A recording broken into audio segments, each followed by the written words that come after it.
It's truly my honor and privilege to share with you this case study about Soufra, which is one of the social enterprises I had the opportunity to support through my work in Lebanon, my home country, with Al-Fanar, the venture philanthropy organization that I helped to start many years ago. And when I was scouting out social enterprises to support as I launched Al-Fanar in Lebanon, I was referred to Maryam by colleagues in the development community who knew of the background and the work of the Women's Program Association. And up till then, the association, or WPA for short, was conducting awareness and skill-building activities. So women would come, learn about things, learn new skills, and go home and nothing would change. And Maryam felt frustrated with that. She wanted to do more. And she also wanted to be less donor dependent because she had been largely funded by the UN and other aid agencies, and funding was decreasing. She wanted to become more independent, to set her own agenda and serve the community in a way that she felt would make a bigger difference. So she surveyed the women to find out what they would like to work on, with the idea in her mind that it would be helpful to produce a production unit, which is the words that she used. She wanted to create a production unit, or wahdat intaj, as she said in Arabic, where the women could actually create something that had economic value and social value. And by surveying the women, they ended up agreeing that they'd like to do something with food. And so they had the idea to start a catering company because it's something that women already worked with every day. It was socially and culturally accepted in their society. And in the context of the larger geopolitical situation, it had more of a chance to succeed, right? Like, regardless of what's happening, people need to eat. So we did the whole startup thing. We thought about what we're going to call it, what the logo will be. They found ways to get trained in safety and hygiene, to develop the menu, to think about branding and marketing, and all those things we talked about in the last couple of modules. And then we launched the catering company, and it went fine, for the pilot year. And we realized that if we wanted to achieve the goal of both creating income for the women participants and bringing in revenue for the WPA to fuel its activities, we needed to double or triple the revenue in the next couple of years after launching. So we floated some ideas, and someone came up with the idea of a food truck. Instead of waiting for people to place catering orders, why not get out there so that they can see and smell the food and the women cooking it? We had really reported very traditional success metrics for Soufra and the Women's Program Association, like visiting the log frame with you as I promised. Their goal had been to create a community where everyone can live in dignity. Their goal was for the women and the people and the families of Birj al-Barajne refugee camp where they live to have a life of dignity and hope.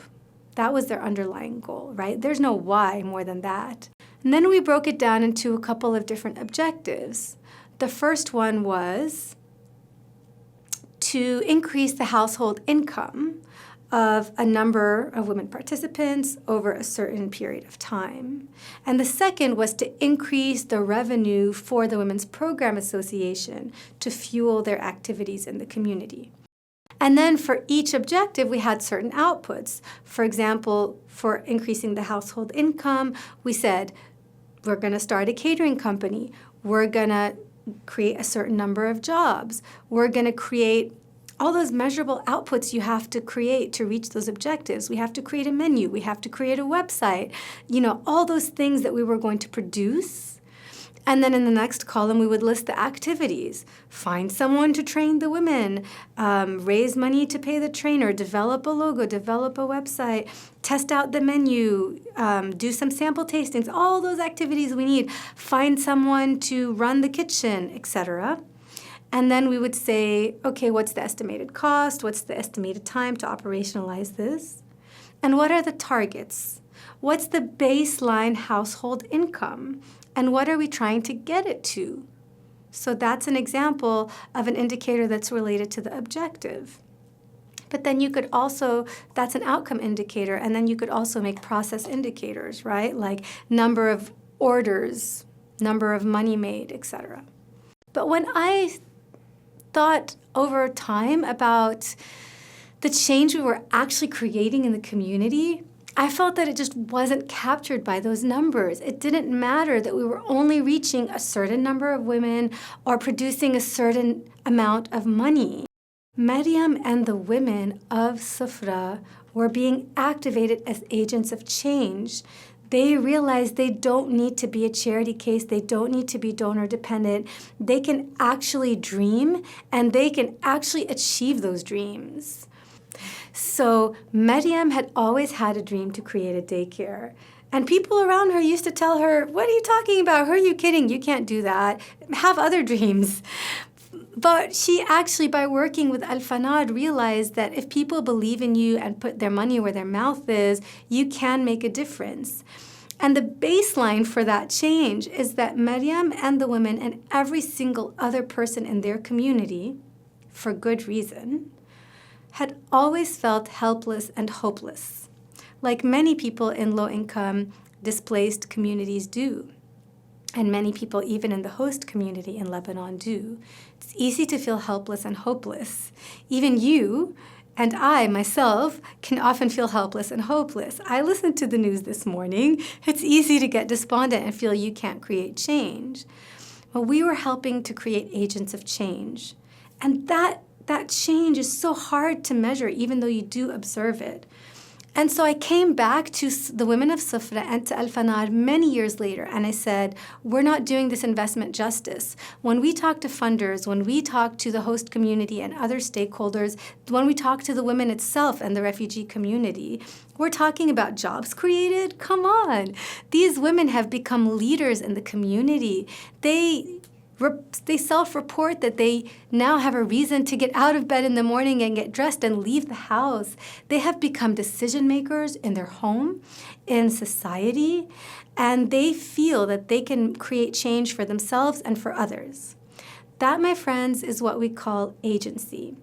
And it was only after I came to Yale and was sharing this story with my colleague, Lori Santos, who also has an amazing Coursera course, and I was venting, like, we can't measure agency. She was like, hold on. Of course we can. That's what us cognitive psychologists do for a living. Of course you can measure agency. So I reconnected with Soufra, and we developed a new tool to measure agency. And I would rewrite that first objective as build agency among the women of Soufra, or create agents of change. Just rewrite it in a higher level thinking, going back to that service, direct service, scaled direct service, systems change, framework change. How can we think about framework change and systems change? And how can we think about the way people in that community are thinking about their futures and working together?